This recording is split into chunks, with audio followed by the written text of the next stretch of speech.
nimeridhika, sera zao ni nzuri, na kitu peke yake ambacho kimenivuta mimi kitendo cha kuzungumzia kuhusu habari ya kuikuza na kuitanua teknolojia, kwamba utaundwa mji unaitwa Bongo Technological City. Kwa kweli swala hilo ni la muhimu sana, maanake jambo hilo dunia ya sasa inahitaji kwenda kwenye sayansi na teknolojia. Kwa hiyo kwa jambo hili ni jambo la kipekee sana ambalo limekuja la kiubunifu.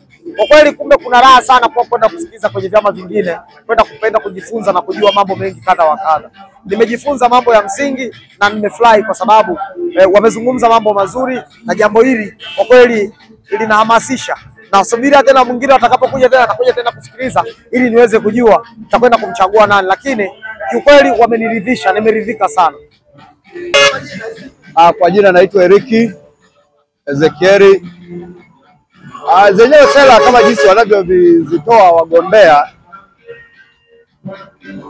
wanazitoa kwa kuweza kutuambia kama yani, kwa sisi kwetu upande wa wananchi tunaona ni sera wanazitoa, ni sera za msingi, lakini ambacho tunachokiangalia ni pale endapo tunapokuja kuwachagua hawezi kuzitimiza, zinabaki kuwa ni sera za maneno, na maneno tunabaki sisi wananchi tunakuwa tuko njia panda, tunaangalia kwamba tunafanyaje.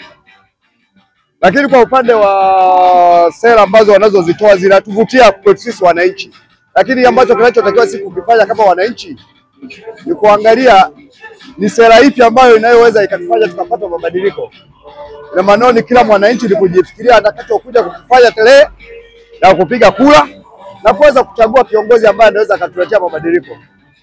Ya kwangu ndo hayo.